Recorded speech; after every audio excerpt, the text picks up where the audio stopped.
கோபுரம் டிவி நேயர்களுக்கு இனிய வணக்கம். இன்று பிறந்தநாள் காணும் மற்றும் மணநாள் காணும் அத்துணை சகோதர சகோதரிகளுக்கும் எங்களது இனிய வாழ்த்துக்கள். பாபாவின் ஆசிகளோடு பல்லாண்டு காலம் நீங்கள் எல்லா வளங்களும் செல்வங்களும் பெற்று நலமுடன் வாழ வாழ்த்துகிறோம். பாபா அழைக்கிறார். அவரின் பொன்மொழிகளை கேட்பதற்காக, நம் பிரச்சனைகளை தீர்த்து வைக்கும் அற்புதமான கூட்டு பிரார்த்தனை செய்வதற்காக, மேலும் மனம் ஒருநிலைப்படவும் மனம் அமைதி பெறவும் அற்புதமான தியானம் செய்யவும் பாபா அழைக்கிறார். பாபா நம் கரங்களை பிடித்து அழைத்துச் சென்று அற்புதம் நிகழ்த்தவிருக்கிறார். வாருங்கள், பாபாவின் பொன்மொழிகளை தரிசனம் செய்வோம். அன்பு குழந்தையே, நீ எப்போதும் மகிழ்ச்சியாக இருக்க பழகிக் கொள்ள வேண்டும். எதற்காகவும் கவலைப்படாதே. எதுவும் இல்லை என்றோ, என்ன நடக்குமோ, என்ன பேசுவார்களோ, என்னிடம் எதுவும் இல்லையே என்று எதிர்மறையாக பேசுவதையும் சிந்திப்பதையும் இன்றோடு விட்டுவிடு. எனது கண்மணிகள் ஒரு நாளும் கலங்கக்கூடாது. அப்பா நான் இருக்கிறேன், எதற்காக கவலைப்படுகிறாய்? எதற்கும் அஞ்சாதே, எதுவும் நடக்காது. தவறாக நடக்கும் எவரையும் உன்னிடம் நெருங்க விடமாட்டேன். எவரும் உன்னை தவறாக பேசக்கூட விடமாட்டேன். இருப்பதை வைத்து சிந்தித்து வாழ கற்றுக்கொள். அனைவரையும் அனுசரித்து போ. அதில் ஒன்றும் தவறில்லை. அவசரப்படாமல் இரு. அனைத்தும் உன்னை தேடி வரும் காலம் விரைவில் வரும். எதிரிகள் ஓடி ஒழிந்து விடுவார்கள். விரைவில் வாழ்க்கையில் மாறுதல்கள் ஏற்பட்டு எனது வருகைக்காக காத்திருப்பாய். கவலைப்படாதே, நான் இருக்கிறேன். இன்றைக்கு என்ன உணர்வில் இருக்கின்றாயோ அதே உணர்வில் என்றும் இருக்க பழகு. எவ்வித முயற்சியும் இல்லாமல் உன்னை கரை சேர்த்து விடுகிறேன். என்னிடம் திடமான நம்பிக்கை வைத்தாலே போதும். எல்லாம் தானே கிடைக்கும் என்பதில் நம்பிக்கை கொள். எல்லா விளைவுகளுக்கும் ஒரு காரணம் உண்டு. அந்த காரணம் உனக்கு நன்மையை தருவதற்கே ஏற்பட்டது என நம்பு. அனைத்தும் நல்லதற்காகவே நடக்கின்றது என்று நினைவில் கொள். உன் அப்பா சாய் இருக்கிறேன், எதற்கும் கலங்காதே. ஓம் சாய்ராம். பாபாவின் அற்புதமான பொன்மொழிகளை தரிசனம் செய்தோம். அடுத்த நிகழ்வு கூட்டு பிரார்த்தனை. நம் மனநலன் சார்ந்த பிரச்சனைகளுக்காகவும், உடல் நலன் சார்ந்த பிரச்சனைகளுக்காகவும் மற்றும் நம் அனைத்து விதமான பிரச்சனைகளுக்காகவும் சாய்நாதரிடம் கூட்டு பிரார்த்தனை செய்வோம். வாருங்கள், இந்த அற்புதமான கூட்டு பிரார்த்தனையை செய்வோம். பிரார்த்தனாஷ்டகம். 8 பிரார்த்தனைகள். சாந்தமான மனம் கொண்ட சாயிநாதரே, அறிவின் சிகரமே, அன்புள்ளம் கொண்டவரே, கருணை கடலே, உண்மையின் இருப்பிடமே, மாயை என்னும் இருளை அகற்றுபவரே, ஜாதி மத பேதங்களுக்கு அப்பாற்பட்டவரே, எங்களின் புரிந்து கொள்ளும் திறமைக்கு அப்பாற்பட்டவரே, அன்பின் இருப்பிடமே, ஷீரடி வாழ் இறைவனே, என்னை காப்பாற்றும், என்னை காப்பாற்றும். ஞான சூரியனே, ஞானத்தை வழங்குபவரே, பக்தர்களின் மனங்களில் உலவிடும் பரமஹம்சரே, அனைத்து நன்மைகளுக்கும் காரணமானவரே, தங்களை சரணடைந்தவரை காப்பவரே, படைக்கும் தொழில் புரியும் பிரம்மாவும் காக்கும் கடவுளான விஷ்ணுவும் நீங்களே. 3 உலகங்களையும் யுகங்கள் முடிவில் தன்னுள் ஐக்கியமாக்கிக் கொள்ளும் ருத்திரனும் தாங்களே. நீங்கள் இல்லாத இடம் இந்த பூமியில் ஏது? எல்லாம் அறிந்த இறைவன் நீங்கள். எங்கள் எல்லோரின் இதயங்களிலும் வசிப்பவரும் நீங்களே. எனது எல்லா குற்றங்களையும் மன்னிக்க வேண்டும் என்று வேண்டி கேட்டுக்கொள்ளுகின்றேன். அலை அலையாய் தொடர்ந்து வரும் சந்தேகங்களையும் மனமயக்கங்களையும் போக்குவீராக. நீங்கள் கோமாதா, நான் பிறந்த இளங்கன்று. நீங்கள் சந்திரன், நான் சந்திரகாந்த கல். தங்கள் பாதங்கள் கங்கை நதி. பணிவுடன் இந்த தாசன் உங்கள் பாதங்களில் தலை வணங்குகிறேன். உங்கள் கைகளை என் தலைமீது வைத்து ஆசை கூறுங்கள். என் கவலைகளும் துன்பங்களும் பறந்தோடட்டும். இந்த கணு தங்களின் தாசன். இந்த 8 துதிகளையும் கூறி நான் உங்களை சாஷ்டாங்கமாக நமஸ்கரிக்கின்றேன்.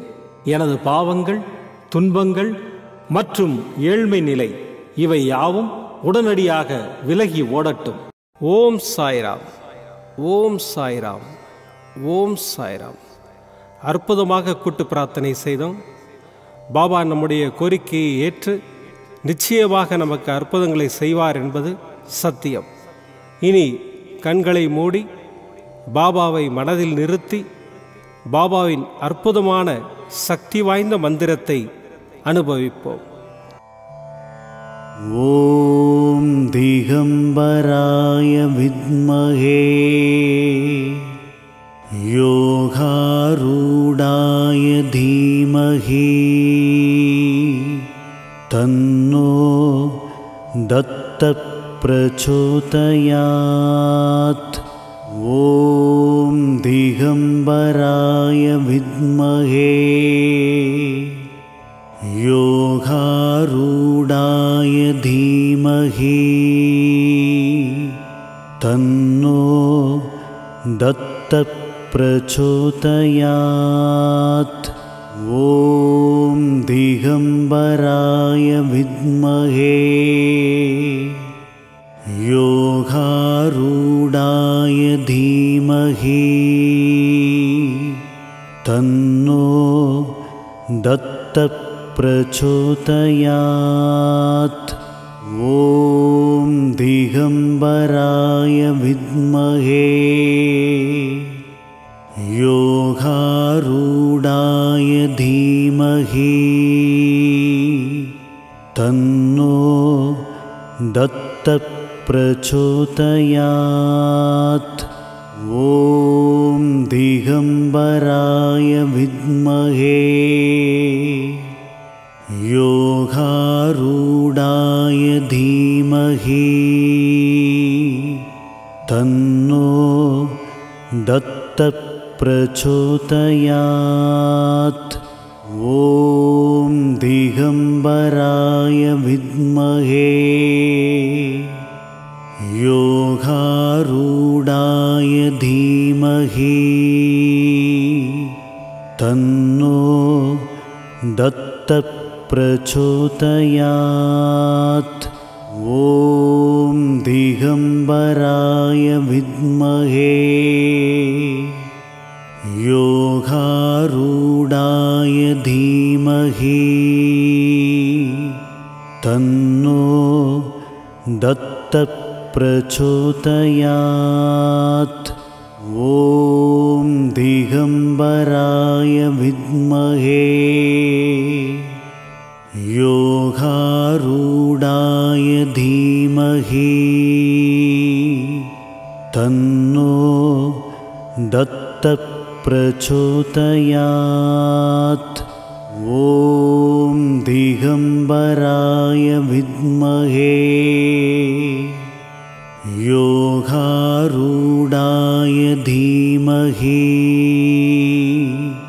தன்னோ தத்த பிரச்சோதயாத். ஓம் திகம்பராய வித்மஹே யோகாரூடாய தீமஹி தன்னோ தத்த பிரச்சோதயாத். ஓம் திகம்பராய வித்மஹே யோகாரூடாய தீமஹி தன்னோ தத்த பிரச்சோதயாத். ஓம் திகம்பராய வித்மஹே யோகாரூடாய தீமஹி தன்னோ தத்த பிரச்சோதயாத். ஓம் திகம்பராய வித்மஹே யோகாரூடாய தீமஹி தன்னோ தத்த பிரச்சோதயாத். ஓம் திகம்பராய வித்மஹே யோகாரூடாய தீமஹி दत्तप्रचोदयात्। ॐ दिगम्बराय विद्महे योगारूढाय धीमहि तन्नो दत्तप्रचोदयात्। ॐ दिगम्बराय विद्महे योगारूढाय धीमहि तन्नो दत्तप्रचोदयात्। ॐ दिगम्बराय विद्महे योगारूढाय धीमहि तन्नो दत्तप्रचोदयात्। ॐ दिगम्बराय विद्महे योगारूढाय धीमहि तन्नो दत्तप्रचोदयात्। ॐ दिगम्बराय विद्महे योगारूढाय धीमहि तन्नो दत्तप्रचोदयात्। ॐ दिगम्बराय विद्महे योगारूढाय धीमहि तन्नो दत्तप्रचोदयात्। ॐ दिगम्बराय विद्महे योगारूढाय धीमहि तन्नो दत्तप्रचोदयात्। ॐ दिगम्बराय विद्महे योगारूढाय धीमहि तन्नो दत्तप्रचोदयात्। ॐ दिगम्बराय विद्महे योगारूढाय धीमहि तन्नो दत्तप्रचोदयात्। ॐ दिगम्बराय विद्महे योगारूढाय धीमहि तन्नो दत्तप्रचोदयात्। ॐ दिगम्बराय विद्महे योगारूढाय धीमहि तन्नो दत्तप्रचोदयात्। ॐ दिगम्बराय विद्महे योगारूढाय धीमहि तन्नो दत्तप्रचोदयात्। ॐ दिगम्बराय विद्महे योगारूढाय धीमहि तन्नो दत्तप्रचोदयात्। ॐ दिगम्बराय विद्महे योगारूढाय धीमहि तन्नो दत्तप्रचोदयात्। ॐ दिगम्बराय विद्महे योगारूढाय धीमहि तन्नो प्रचोदयात्। ॐ दिगम्बराय विद्महे योगारूढाय धीमहि तन्नो दत्तः प्रचोदयात्। ॐ दिगम्बराय विद्महे योगारूढाय धीमहि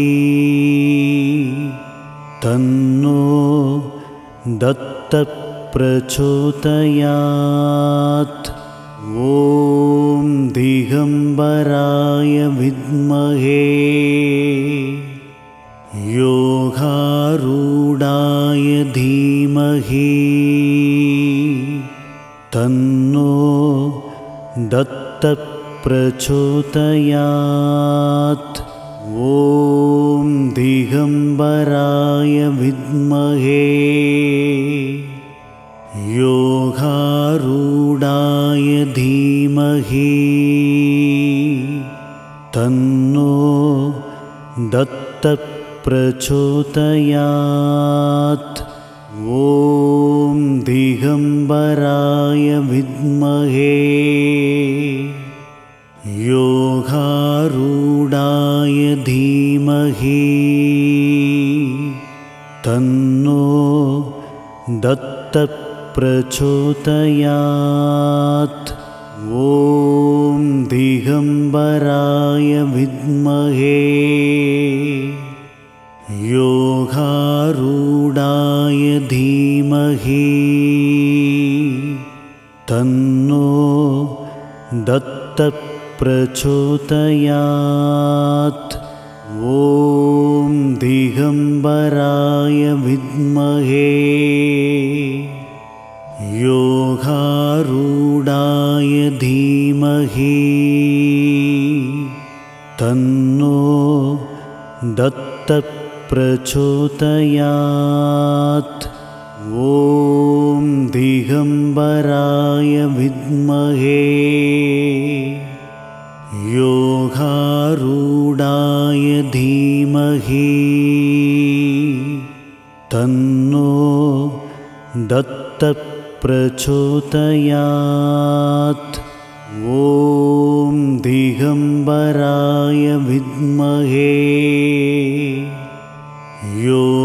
योगारूढाय धीमहि तन्नो दत्तः प्रचोदयात्। ॐ दिगम्बराय विद्महे योगारूढाय धीमहि तन्नो दत्तः प्रचोदयात्। மீண்டும் நாளை காலை இந்த அற்புதமான பாபா அழைக்கிறார் நிகழ்ச்சியில் சந்திப்போம். நன்றி, வணக்கம். விதம் விதமான பக்தி நிகழ்ச்சிகளை உங்களுக்காக தந்து கொண்டிருக்கிறது உங்கள் கோபுரம் டிவி. உங்களுக்கு பிடித்த நிகழ்ச்சிகளை லைக் செய்யுங்கள், உங்களுக்கு பிடித்த மாணவர்களுக்கு ஷேர் செய்யுங்கள். மேலும் சப்ஸ்கிரைப் செய்வதோடு மட்டுமல்லாது அருகில் இருக்கும் பெல் பட்டனை கிளிக் செய்து கோபுரம் டிவி நிகழ்ச்சிகளை உடனுக்குடன் தெரிந்து கொள்ளுங்கள். மற்றும் ஒரு மகிழ்ச்சியான செய்தி, கோபுரம் டிவி ஆப்பை கூகுள் பிளே ஸ்டோரில் ஃப்ரீ டவுன்லோட் செய்து கோபுரம் டிவி நிகழ்ச்சிகளை தொடர்ந்து கண்டுகளியுங்கள், பாருங்கள், ரசியுங்கள், பரவசமடையுங்கள். gopuramtv.com பக்தி பக்திமயம்.